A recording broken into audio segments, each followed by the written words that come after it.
Assalamualaikum warahmatullahi wabarakatuh. Selamat datang diselamatkan. Jumpa lagi bersama saya Begin di ruang tamu Lokus.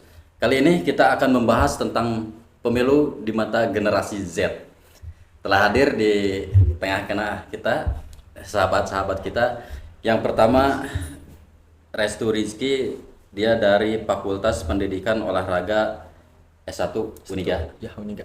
Kemudian yang kedua M. Ramdan dari Fakultas Komunikasi dan Informasi. Oke, selamat datang di ruang tamu Lokus. Kita ke Ramdan dulu nih. Ya. Sebagaimana kita ketahui bahwa tahun ini adalah tahun politik. Ya. Nah, bagaimana Ramdan sendiri menyikapi pergerakan atau dinamika politik di tahun 2024 ya? Terima kasih. Sebelumnya perkenalkan nama saya Ramdan. Untuk menyikapi pesta politik di tahun 2024 ini, menurut saya sebagai mahasiswa ya yang haus akan pendidikan atau haus mengenai ilmu, saya melihat dinamika politik tahun ini tuh sangat kompleks ya Pak, sangat benar-benar wah, khususnya di bidang sosial media gitu. Ya. Jadi politik di masa sekarang itu sangat didominasi di sektor media sosialnya, terutama di bagian kampanyenya ya Pak. Jadi saya melihat khususnya sekarang juga kan saya di ilmu komunikasi, jadi melihat kampanye di media sosial itu sangat berimpact, sangat benar-benar berimpact, khususnya bagi masyarakat yang baperan mestinya Pak, yang baperan, karena saya lihat bahwa kampanye-kampanye ini tuh menyimpan pesan-pesan mengenai emosional, salah satunya kemarahan, terus kesedihan, kecemasan dan lain-lain gitu. Dan menurut saya pilpres atau istilahnya peserta pemilu yang mendominasi di sosial media itu yang mengansur tiga unsur yang tadi, tiga unsur emosional. Kemarahan, terus kecemasan, kesedihan gitu. Nah, itu tuh akan berimpact kepada masyarakat sebagaimana dia harus memilih siapa nih. Bagaimana si partai politik tersebut memasukkan tiga unsur emosional tersebut gitu. Nah, terus bagi saya untuk mahasiswa yang ingin pengetahuan mengenai politik ini, sekarang tuh kayak kurang aja Pak gitu edukasinya kepada masyarakat, khususnya kepada saya pribadi ya. Nggak tahu kalau misalkan mahasiswa-mahasiswa yang lain. Namun saya melihat dari beberapa momen atau beberapa masa yang sudah dilewati dari politik ini tuh nilai edukasinya tuh sangat sedikit sekali. Seperti dari debat yang saling menyudutkan, saling menjatuhkan, bahkan ada yang disuruh LPJ-an di saat debat gitu kan. Kan bingung gitu di debat suruh LPJ-an gitu. Adalah beberapa gitu ya. Terus yang saya inginkan itu contoh bagian pertahanan misalnya. Yang saya ingin dengar tuh bagaimana salah satu calon memaparkan 5 tahun ke depan di bagian pertahanan akan seperti apa, bukan disuruh LPJ-an gitu. Nah, terus kalau misalkan ini terus-terusan terjadi, apakah nanti membahas tentang contoh misalkan materi tentang pendidikan, apakah salah satu pasangan calon yang pernah jadi menteri pendidikan akan disuruh LPJ-an juga. Nah, disitulah saya ingin mendengar atau melihat bahwa sistem debat itu lebih ke edukasi lah kepada masyarakat. Edukasi dan visioner ke depannya itu harus seperti apa? Visioner ke depannya, bukan menggali-gali informasi dan menjatuhkan satu sama lain seperti itu. Okay. Meskipun di debat bisa saling menjatuhkan, tapi tidak boleh disuruh LPJ seperti itu menurut saya pribadi Pak. Oke, selanjutnya nih Rizky atau Restu nih Pak? Restu aja atau Rizky aja nggak apa-apa. Oke. Menurut Rizky sendiri seperti apa nih? Hampir sama lah, tapi lebih banyak kan gagasannya itu emang bener-bener emang kurang ya. Ramdanya. Biasanya kan rata-rata kalau zaman tahun kemarin ya, Pilpres tahun kemarin kan tetap ada gagasan-gagasan yang emang baik untuk kedepannya. Tapi hal-hal di debat juga kemarin dibiasakan untuk menjatuhkan lawan yang lebih banyak daripada dengan gagasan-gagasan yang emang membuat Indonesia ini kedepannya menjadi lebih maju gitu. Jadi saling menyerang personal lah. Sedikitnya seringnya menyerang personal rata-rata. Itu aja sih. Kemudian apakah itu suatu hal yang wajar gitu menurut kacamata dari mahasiswa ketika dalam debat tersebut ya dalam tanda kutip lebih nyerang ke personal. Menurut saya sih itu sebagai strategi, karena melihat saya gitu ya, melihat bahwa itu sebagai strategi dari salah satu mungkin tim dari pasangan calon ya. Strategi yang paling mudah itu ya membuat pasangan calon lawannya itu emosi gitu. Jadi si strateginya tuh gimana caranya dia emosi terus dia nggak konsen kepada sistem debat tersebut. Jadi mau ngejelasin apa juga keburu emosi gitu. Jadi visi-visi yang disampaikan itu tidak tersampaikan, yang visi misi yang harusnya disampaikan oleh pasangan calon tertentu jadi buyar karena kepancing emosinya tersebut. Itu salah satu strategi juga, dan seharusnya pasangan calon yang dibikin emosi itu punya strategi juga untuk menangkis nyinyiran dari pasangan calon yang lain seperti itu sih. Kemudian ini masalah pemasangan APK ya, alat peraga kampanye. Kita sering menyaksikan di jalan-jalan kan sampai detik ini masih banyak itu kan yang dikategorikan ya tidak sesuai dengan aturan main. Contoh misalkan pemasangan baliho di sarana pendidikan, kemudian di pohon-pohon pinggir jalan. Nah, menyikapi itu seperti apa? Kalau nggak salah kalau di area-area pendidikan kan kemarin sudah diusulkan untuk bikin banner supaya tidak mendukung salah satu paslon lah Pak. Kemarin juga saya di sekolah tanda tangan semuanya, kepala sekolah dan yang lain. Mungkin diperbaikilah Pak ke depannya. Sebetulnya kan hal-hal yang salah itu kan nggak baik ya. Di kita tuh kan banyak aturan yang emang sering bahasanya itu tidak dilaksanakan dengan benar gitu. Yang penting semuanya jadi gitu kan. Yang penting semuanya bisa terpilih gitu. Menurut saya emang tidak diperbolehkan lah hal-hal seperti itu gitu. Gimana melihat masalah persaingan nih, khusus di Kabupaten Garut dulu lah, di calon legislatif DPRD. Melihatnya seperti apa persaingan untuk di kabupaten ini? Begitu.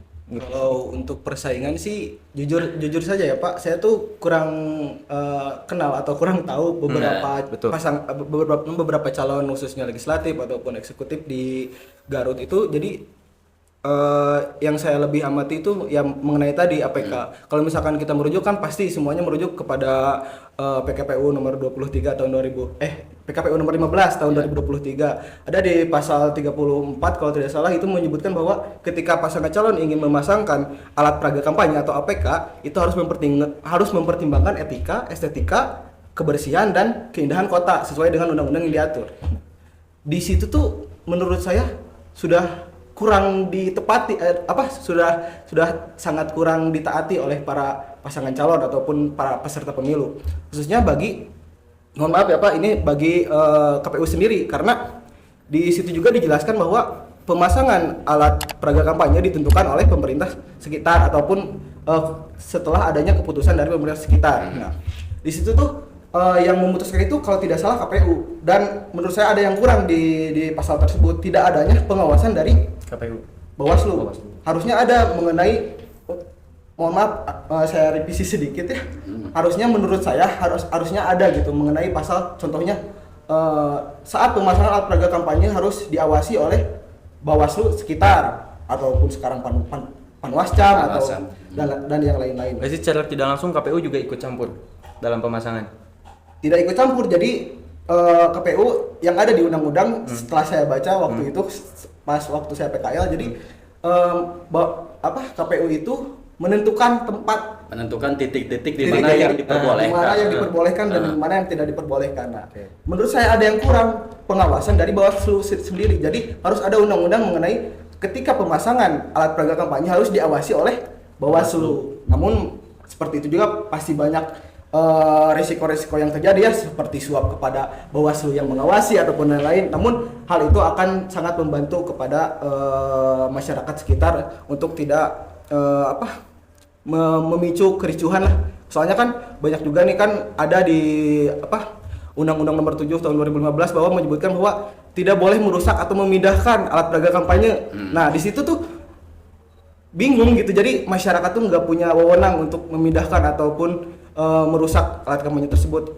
Masyarakat hanya berwenang untuk melaporkan. Nah, itu sendiri gitu, seperti yang sudah kita ketahui bahwa proses pelaporan itu sangat panjang gitu. Jadi untuk Jadi tidak bisa masyarakat, dilakukan ya secara untuk langsung. ambil masyarakat sendiri, menurut saya hanya bisa untuk mengawasi dan melaporkan saja gitu. Jadi peran kita tuh sangat kecil lah, meskipun besar juga ya kalau misalkan kita melaporkan gimana seperti segala macam. Tapi yang dipertanyakan ketika kita melaporkan apakah akan ditindaklanjuti atau Nah, tidak? Namun saya percaya kepada Bawaslu Kabupaten Garut pasti bakal ditelusuri. Namun ya prosesnya itu sangat panjang. Yang kita sudah ketahui juga bahwa proses atau masa kampanye itu kan sangat singkat lah gitu. Yeah. Jadi pelanggaran-pelanggaran tersebut nya rekumaha deui gitu, karena kan Garut lega gitu nya. Jadi susah Kak. Tapi kalau misalkan dilakukan pengawasan saat pemasangan, menurut saya akan memperkecil resiko-resiko tersebut. Nah, kemudian kalau melihat dari tadi pemasangan APK yang masih banyak lah, Ya. tidak sesuai dengan aturan KPU, gitu.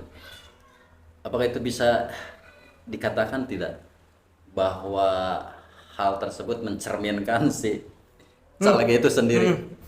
Gimana? Karena kan rata-rata berarti kan dia tuh gila akan kekuasaan, Pak. Berarti yang dia inginkan itu bukan untuk membela rakyat lah. Kalau dalam titik awal dia udah membuat titik kesalahan kan, apalagi untuk kedepannya gitu. Hal-hal yang mungkin tidak perlu untuk dilakukan atau atas dasar keinginannya sendiri bisa juga dilakukan kalau kata saya. Gitu.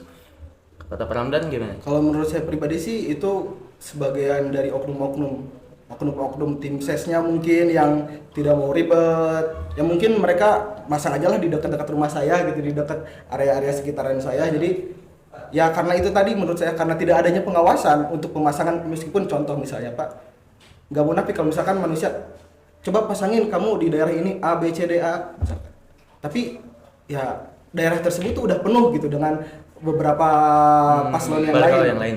Ya mending di tempat yang lain gitu kan, karena tidak adanya pengawasan tersebut menurut saya. Tapi kalau misalkan ada pengawasan akan lebih baik sih. Pernah tidak melaporkan gitu kan, saya inisiasi sendirilah kesadaran bahwa saya sebagai misalkan warga negara itu ingin berpartisipasi menyukseskan dan melancarkan pemilu, ketika melihat suatu pelanggaran pernah mencoba melaporkan?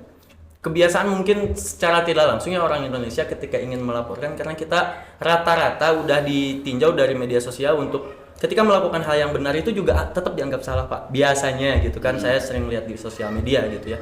Nah, jadi tidak ada keinginan kita untuk melaporkan, atau saya pribadi untuk melaporkan atau melaporkan ke hal-hal yang lebih lanjut lah, kayak kita laporkan ke Bawaslu atau yang lainnya gitu, Pak. Gak tahu kalau Pak Ramdan. Kalau saya pribadi, karena saya juga kan pernah gitu ya PKL di Bawaslu, terus belajar juga mengenai pemilu itu seperti apa. Sebenarnya saya juga ingin gitu melaporkan gitu mengenai khususnya pelanggaran APK yang terjadi di sekitaran Garut. Namun menurut saya pribadi, toh pegawai Bawaslu juga melihat kok pelanggaran itu gitu. Seperti itu sih. Melihat tapi tidak bertindak kan? Nah, saya kurang tahu Pak saya kalau misalkan berbicara tentang itu. Nah, mungkin untuk melapor insya Allah saya akan berusaha juga gitu. Tapi akan lebih baiknya bila diberikan wewenang kepada masyarakat untuk Bisa melakukan secara menindak langsung. Ya. itu, meskipun banyak resikonya ya, pasti banyak resikonya, pasti banyak. Kemudian nih, kemarin kita melihat sesuatu yang sangat viral, Ya, bahwa betul, Pak. ada anggota Satpol PP Ya. dengan memakai seragam Ya. secara terang-terangan mendukung salah satu Paslon. Paslon. Tanggapannya seperti apa nih? Di Kabupaten Garut itu loh. Kabupaten Garut.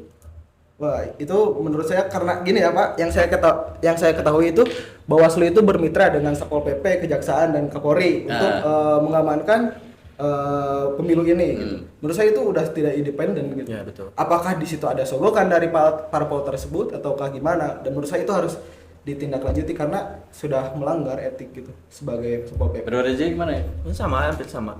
Gak beda jauh lah. Soalnya ini kan sesuatu yang sangat fenomenal sekali, Ya. bahkan ini sudah menjadi isu nasional ya. Ya. Kabupaten Garut tersorot karena anggota oknum anggota Satpol PP-nya itu Yang harusnya kan independen, ini malah memilih salah satu paslon mungkin ya tidak baik Pak sebetulnya. Makan kita tuh pasti kan udah di ini terlebih dahulu lah, udah diatur terlebih dahulu. Kalau dia ingin membuat sesuatu hal pribadi atas kepentingan pribadi kan itu udah salah gitu. Pasti sih Pak ada main di belakang menurut saya, karena kan tak mungkin kok dia nggak tahu apa-apa soal pelanggaran pemilu ini. Betul. Mungkin dia terang-terangan saya dukung paslon A, saya dukung paslon B gitu, dengan secara terang-terangan, apalagi direkam di sebagaimana macamnya gitu. Ya itu menurut saya nggak etis. Jadi saya bisa menyimpulkan apa yang disampaikan oleh adik-adik bahwa tindakan yang dilakukan oleh oknum Satpol PP itu atas unsur kesengajaan karena diduga ada hadiah atau gratifikasi atau sogokan dari salah satu tim ses paslon. Itu diduga ya. Dan saya menduga karena sosialisasi mengenai pemilu ini, pelanggaran dan segala macam itu udah dari bulan-bulan Agustus. Wah, itu udah Satpol PP tuh udah tahu gitu bahwa mereka itu bermitra dengan Bawaslu untuk membantu mengamankan pemilu tersebut gitu. Gak mungkin dia nggak tahu gitu apa sih tugas Satpol PP, ya udah kita gak mungkin. Menurut saya itu sangat tidak mungkin sekali. Pasti itu oknum yang bermain menurut saya gitu. Apakah tidak ada dugaan bahwa itu hanya sensasi saja, pengen viral ya? Usianya berapa sih Pak?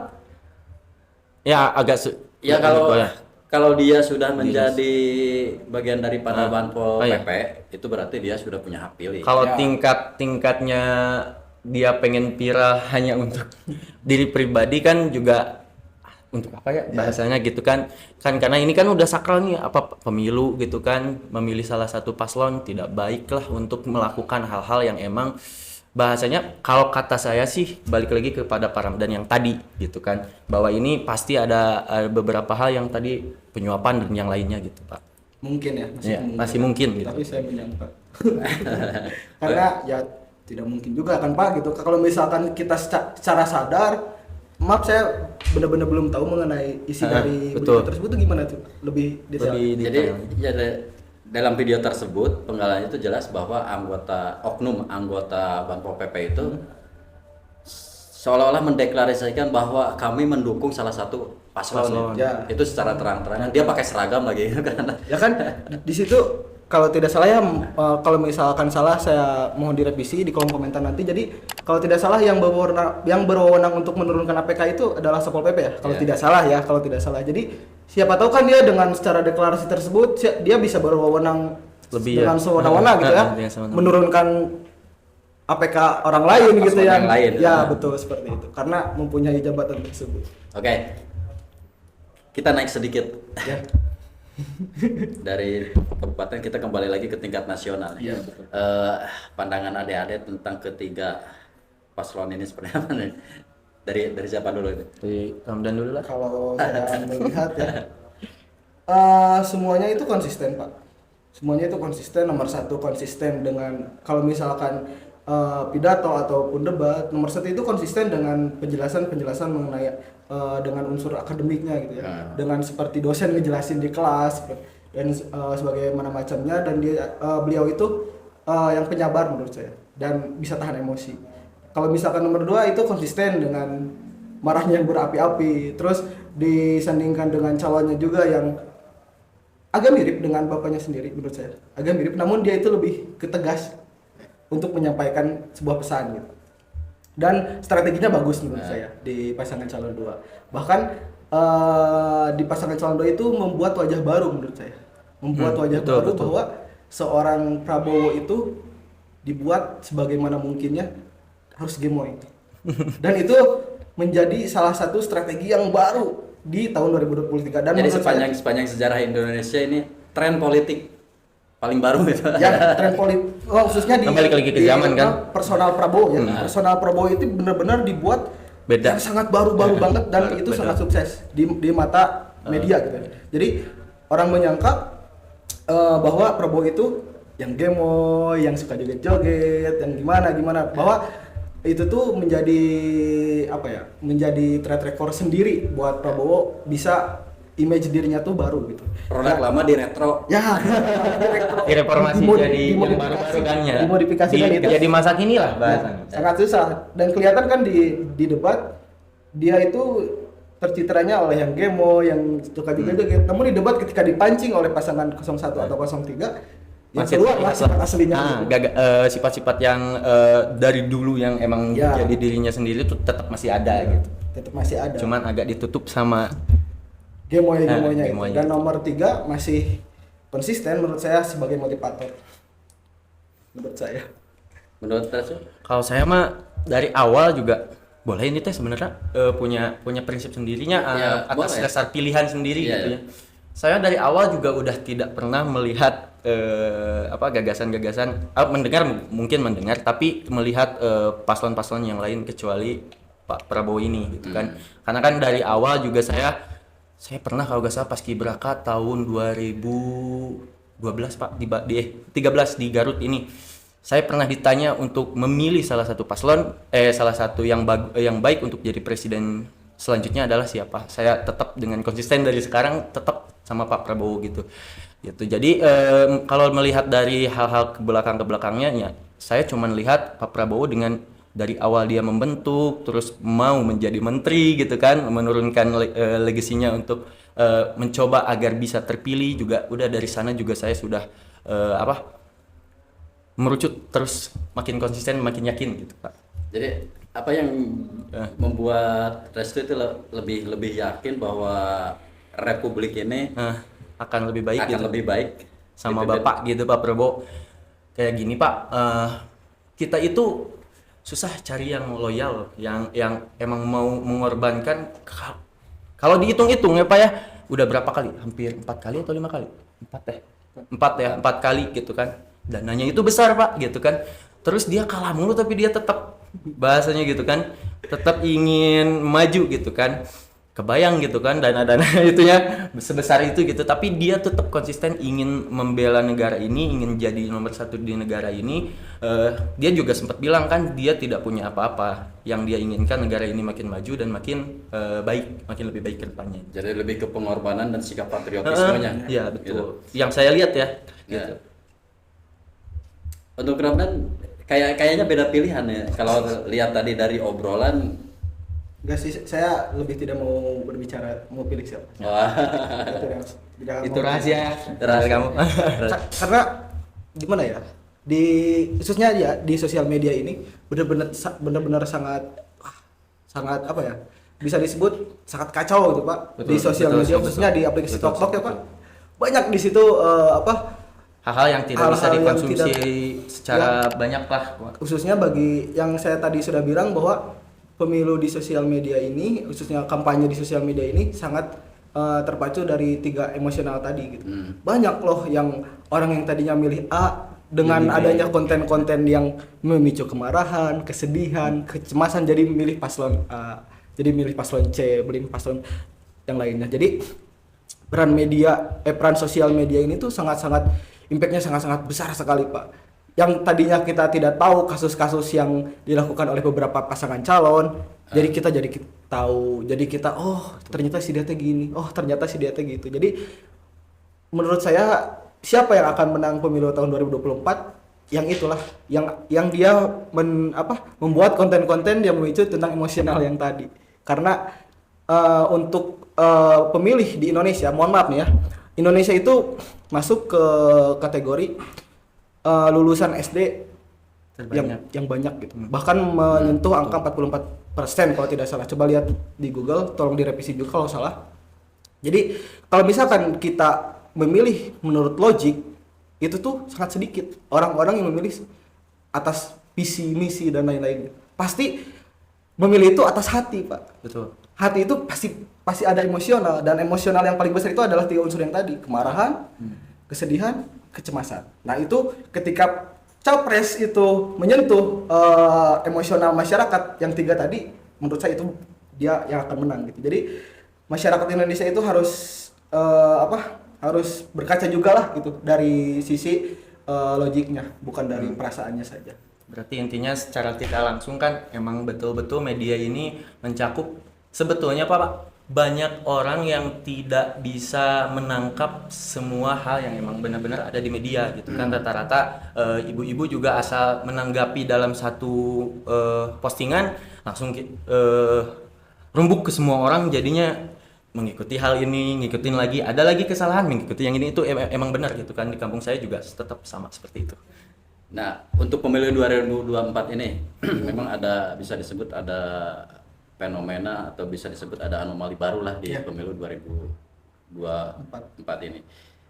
Menurut ya sudut pandang dari adik-adik sebagai mahasiswa kemudian sebagai generasi Z, sebagai pewaris Republik ini di Masa yang depannya itu, apakah ini sehat, kurang sehat, atau seperti apa? Kalau berkaca dari beberapa pemilu sebelumnya, menurut saya ini sudah lumayan sehat. Karena lebih sedikit kemungkinan untuk terjadinya perpecahan.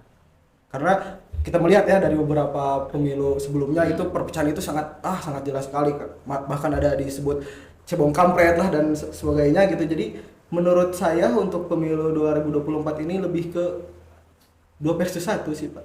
Menurut saya pribadi melihat dari beberapa debat yang ada gitu. Bahkan di debat juga saling nyinyir gitu kan. Kayak ibu-ibu lagi gosip gitu. Masa sih lu nggak berani nyebutin itu kan di debat gitu loh. Menurut saya itu nggak etis sampai jadi kompor seperti itu kan. Kalau ya maaf ya saya omongin aja karena semuanya orang juga bisa melihat gitu. Pak Anies tuh bilang kan 11 dari 11 dari 100 kan. Sebelumnya Pak Anies itu nggak bilang loh, karena dipancing oleh banyak sebutin aja, masa nggak berani gitu kan. Kan itu sebagian dari provokasi apa menurut saya itu. Jadi paling lebih ke riskannya tuh di hal-hal seperti itu sih, lebih ke saling menjatuhkan, bukan saling memberikan gagasan kepada masyarakat untuk memilih dia, tapi lebih ke yang dipilih lu tuh jelek, mending pilih gua aja. Jadi strategi pemilu sekarang tuh lebih ke menjatuhkan untuk mendapatkan suara. Karena yang saya lihat gitu. Kalau iya, karena balik lagi sebetulnya kan manusia itu kan semua orang pasti punya salah sebetulnya mah. Jadi kalau kita cari-cari hal-hal yang salah di dalam salah satu paslon juga gak ada gunanya gitu. Yang penting kita lihat ke depan, visi misinya kayak gimana, hal yang harus dilakukan apa, perbaikan apa yang harus dilakukan di Indonesia ini, di negara tercinta kita ini gitu. Jadi kebanyakan benar-benar nyinyiran yang buat salah satu paslon atau satu sama dua ini kan sebetulnya mah yang buat pancingannya itu di 3 gitu, kayak kemarin kan di debat kemarin gitu. Nah, bicara masalah paslon nih, tadi kan gambaran secara menurut saya itu kan baru digambarkan hanya baru 2 gitu kan, paslon nomor 1 dan paslon nomor 2. Untuk paslon nomor 3 seperti apa menurut kalian?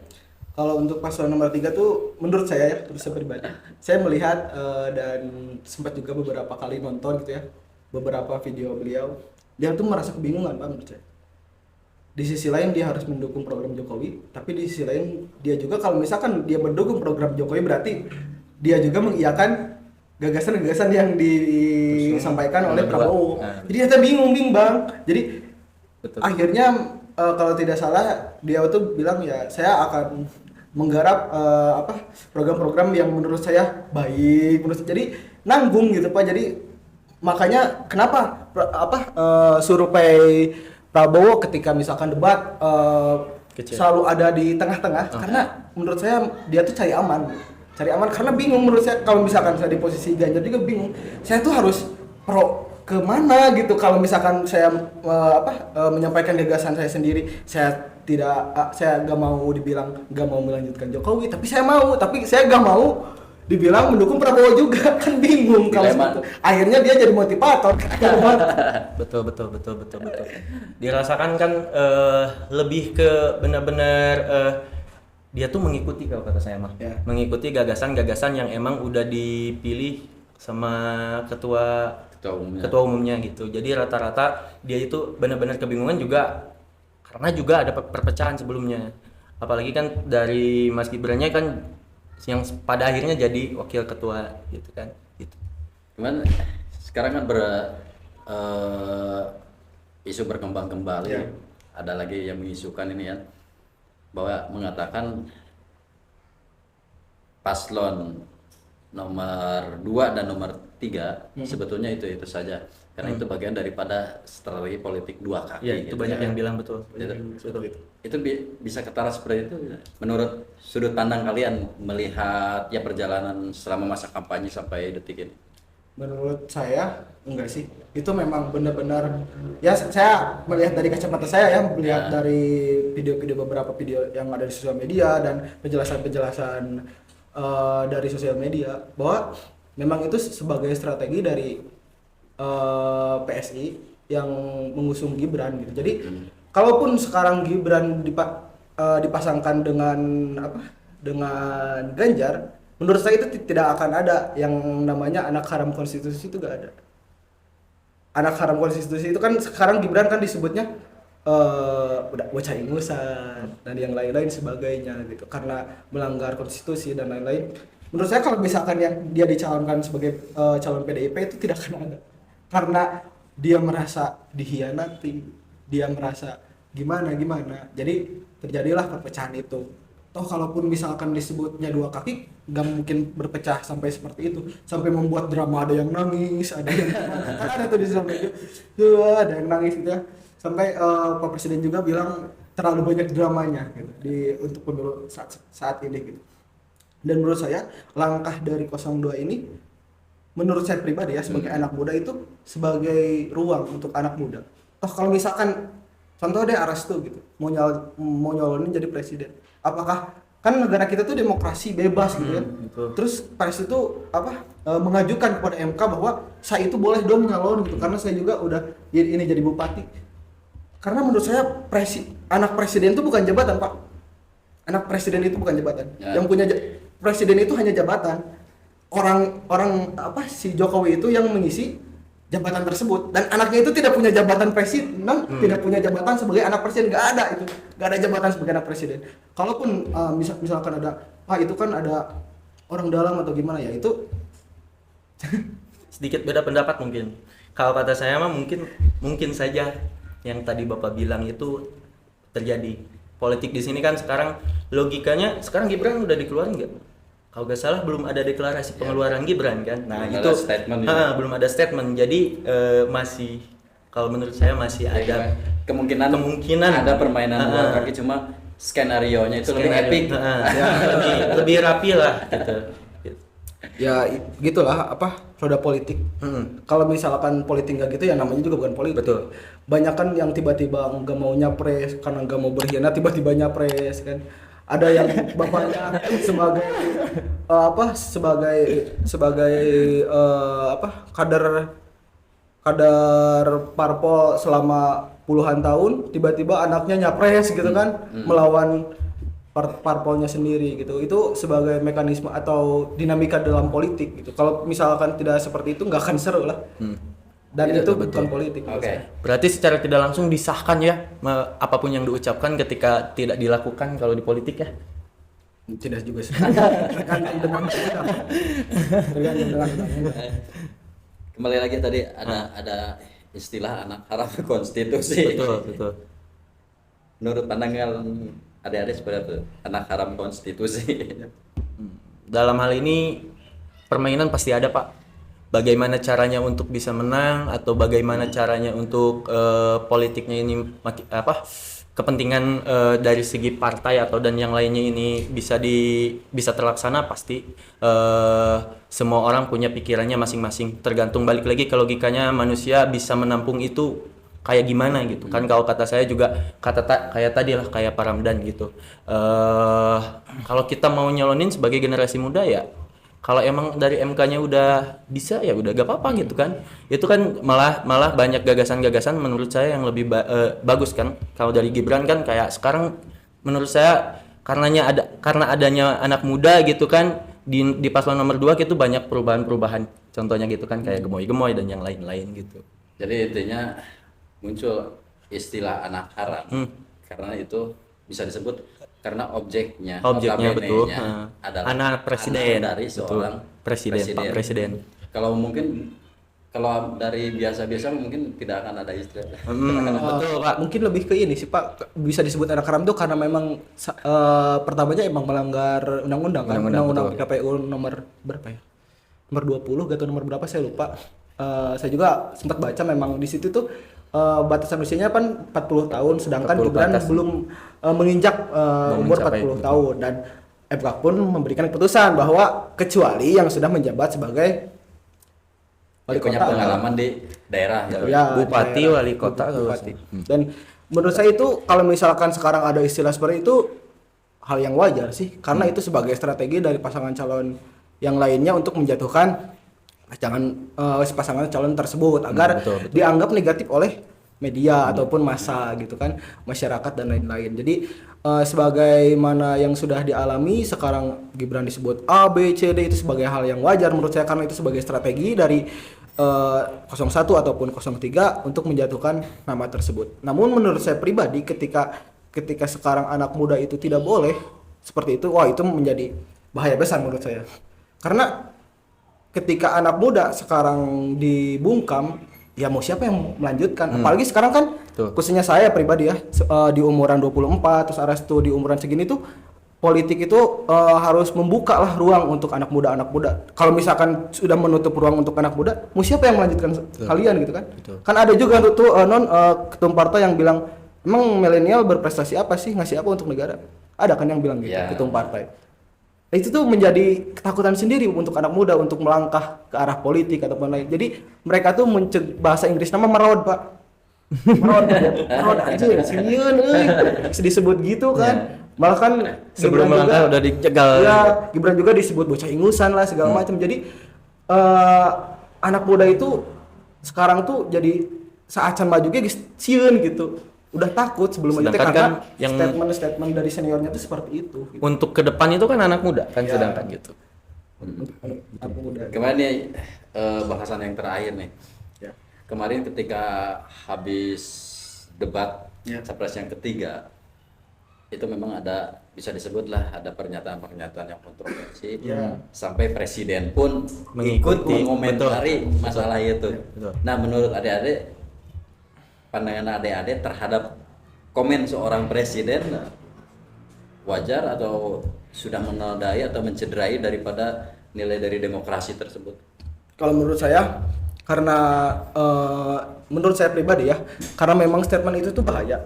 Bukan hanya sekedar itu untuk menutupi kekurangan dari pasangan calon tersebut. Menurut saya pribadi ya, disclaimer. Jadi memang pertahanan itu hal yang negatif, Pak, untuk dibicarakan di media yang sebesar itu. YouTube tuh platform luar loh gitu. Semua orang bisa nonton, semua negara bisa nonton. Kalaupun sekarang Prabowo buka-bukaan, apakah negara Indonesia kedepannya akan aman?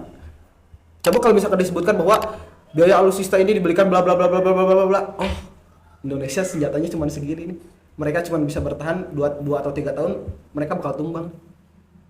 Meskipun sekarang yang ditanyakan oleh Ganjar itu misalkan tentang apa, tapi nggak bakal mungkin gitu kalau misalkan hanya menjelaskan tentang itu dan dalam jangka waktu yang sekitar 2 menit atau 1 menit itu nggak bakal mungkin dan itu juga nggak boleh dibuka gitu menurut saya di publik. Adapun Kementerian Pertahanan yang sebelumnya ketika rapat di DPR atau di manapun dia selalu nanya, ini rapatnya terbuka atau tertutup? Kalau misalkan ini rapatnya terbuka, maka saya akan tertutup. Maka kalau misalkan rapat ini tertutup, saya akan terbuka. Kan Menteri Pertahanan yang sebelumnya juga sering bilang seperti itu. Jadi ketika debat itu terbuka, maka pertahanan akan ditutup gitu. Kalau misalkan debat itu secara tertutup, saya yakin Prabowo akan buka-bukaan gitu mengenai pertahanan Indonesia. Makanya kan kemarin kan bilangnya di luar konteks debat kan bisa. Ya salah satunya itu yang Prabowo disuruh LPJ-an gitu ya mengenai jabatannya selama 5 tahun ke belakang gitu. Dan saya itu riskan gitu mendengar materi-materi debat seperti itu. Dan ngerinya nanti ada materi debat mengenai pendidikan gitu. Apakah Anies akan ditanya gitu, gimana kamu pas jadi Menteri Pendidikan dipecat gitu?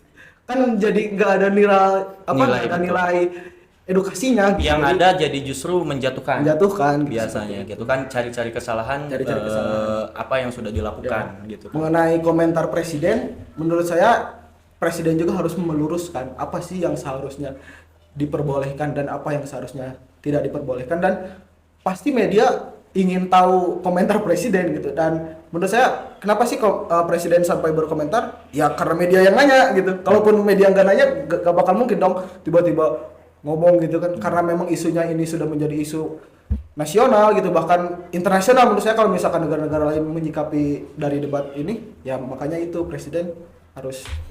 Jadi ketika presiden berstatement atau memberikan komentar terhadap debat kemarin itu ya, menurut Ramdan ya hal-hal yang wajar Hal yang wajar, malahan. sebagai kepala negara itu untuk mempertahankan kedaulatan Ya, justru itu sebagai defensif untuk mempertahankan kedaulatan ini supaya tidak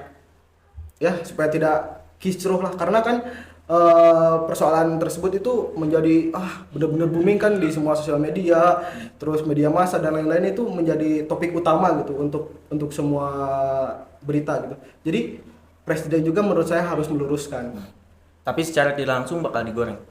Gitu kan. Apalagi dengan adanya anaknya ini menjadi wakil presiden, pasti bakal digoreng, Pak. Gitu, digoreng sebagaimana mungkin pasti dari beberapa calon lain juga, untuk bagaimana Pak Jokowi melakukan statement ini untuk hanya memberikan suatu hal yang apa yang perlu atau tidak perlu gitu kan sebetulnya. Tapi kan pasti bakal digoreng kembali dikarenakan mungkin di sini ada anaknya mungkin gitu. Oke, sebetulnya kita masih ingin ngobrol lebih panjang lagi karena kita terbatas dengan durasi. Yang terakhir mungkin dari Restu dulu, silakan untuk memberikan statement penutup di acara podcast ini. Oke, kedepannya semoga aja debat di keempat lebih bagus, gagasannya lebih baik, lebih terpacu terhadap gagasan untuk ke depan, bagaimana caranya Indonesia menjadi lebih baik, lebih maju, dan juga generasi-generasi ke depan bisa memperlihatkan bahwa tidak perlu dengan nyinyir untuk menjadi kita jadi lebih baik atau jadi seorang pemimpin. Kalau saya cuma Kalau menurut saya pribadi, saya ya berharap untuk debat-debat ataupun pidato-pidato ataupun program-program pemilu kedepannya lebih edukasi lagi, khususnya bagi saya sebagai mahasiswa. Dan menurut saya tanggapan untuk pilpres saat ini, kecepatan burung untuk berbicara itu sampai bisa mematuk KTP dari angin ya Pak.